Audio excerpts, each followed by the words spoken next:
रीट भर्ती परीक्षा में 1 वर्षीय एडिशनल सर्टिफिकेट धारियों को बाहर करने की मांग अब तेज होती जा रही है। 3 वर्षीय अंग्रेजी विषय के अभ्यर्थी लगातार सरकार से मांग करने में लगे हैं। क्या कुछ मांगे हैं? अभ्यर्थी हमारे साथ हैं। क्या कुछ मांगे हैं जिनको लेकर विरोध में उतरे हैं? जी सर, हमारी ये मांग है कि हमारे साथ न्याय किया जाए। आदरणीय अशोक गहलोत जी, सीएम साहब एवं शिक्षा मंत्री जी बी.डी. कल्ला जी से मेरा यह अनुरोध है कि हम 3 वर्षीय रेगुलर स्टूडेंट हैं इंग्लिश साहित्य के, जो हमें न्याय मिलना चाहिए। हम ये चाहते हैं कि जो 1 साल के जो इंग्लिश विषय से जो 1 साल का सर्टिफिकेट खरीद के लाते हैं और कुछ लोग रेगुलर भी मतलब करते हैं, तो वो गलत है। 1 साल का सर्टिफिकेट और 3 साल के जो रेगुलर स्टूडेंट है उसमें बहुत डिफरेंट है, क्योंकि एक उनका जो लाखों बच्चे हैं, छोटे बच्चे, उनका भविष्य खराब करने वाले वो, क्योंकि हमें इतनी नॉलेज है, इतनी नॉलेज उनको नहीं है, तो एक समान नहीं है, उनको बाहर किया जाए। मेरा शिक्षा मंत्री से यही अनुरोध है कि उनको बाहर किया जाए और हमारे साथ न्याय किया जाए और लाखों भविष्य उनके जो लाखों बच्चे उनके भविष्य के साथ भी खिलवाड़ ना किया जाए, क्योंकि उनका छोटे बच्चे इंग्लिश में क्या सिखाएंगे वो, जिनको इतनी योग्यता नहीं है। हमें इतनी 5 साल की योग्यता, उनमें 1 साल की योग्यता,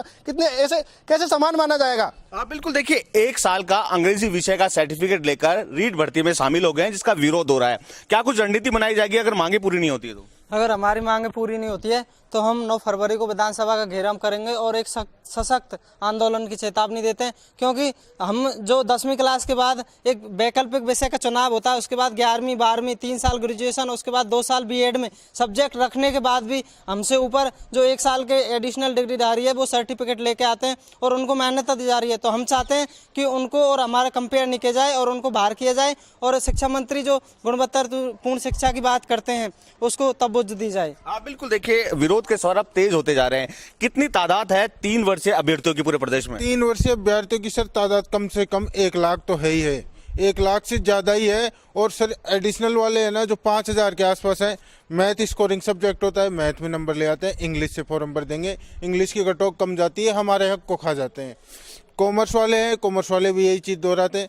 सर हमने ऐसी सरकार से सभी जो अधिकारी हैं, शिक्षा मंत्री जी है, मुख्यमंत्री, सबको हमने ज्ञापन दे दिया और काफी लंबे समय से सर भर्ती आई थी, उससे भी पहले हम आंदोलन कर रहे हैं। और अब चेतावनी देते हैं सरकार को हम कि 3 दिन का टाइम है।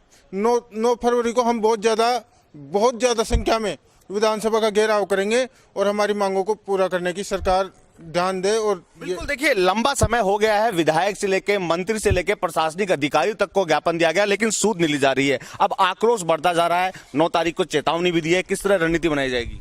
सर रणनीति यही है, हम रिक्वेस्ट करें माननीय शिक्षा मंत्री एवं सीएम साहब से, अगर हमारी बात नहीं मानी तो हम बड़ी तादाद में विधानसभा का घेराव करेंगे। बैकलॉग संघर्ष समिति के अध्यक्ष डी.के. सिर्रा और भीम सिंह के नेतृत्व में हम सारे मिलकर लाखों लाख लोग विधानसभा का घेराव करेंगे और सड़कों पर उग्र आंदोलन करेंगे। सरकार से हम ये बार अपील कर रहे हैं, 1 वर्षीय एडिशनल सर्टिफिकेट धारियों को बाहर रखिए, ये गुणवत्तापूर्ण शिक्षा में नहीं आते हैं। ऐसे तो हम कंप्यूटर सर्टिफिकेट लेकर आते हैं RSCIT का, तो उससे हमें कंप्यूटर टीचर भर्ती में क्यों अलाउ नहीं किया जाता है? आप बिल्कुल देखिए, खुली चेतावनी दे दी है। हालांकि जो 3 वर्षीय अंग्रेजी विषय के अभ्यर्थी हैं उनकी संख्या लाखों में है। लगातार विधायक से लेकर मंत्री तक को भी ज्ञापन दिया गया, शिक्षा मंत्री को भी ज्ञापन दिया गया, लेकिन अब सूद नहीं ली जा रही है। तो आर पार की लड़ाई लड़ने को तैयार हो गए हैं। 9 तारीख को विधानसभा सत्र शुरू होगा, वहां पर जो अभ्यर्थी हैं उनकी ओर से विरोध प्रदर्शन देखने को मिलेगा।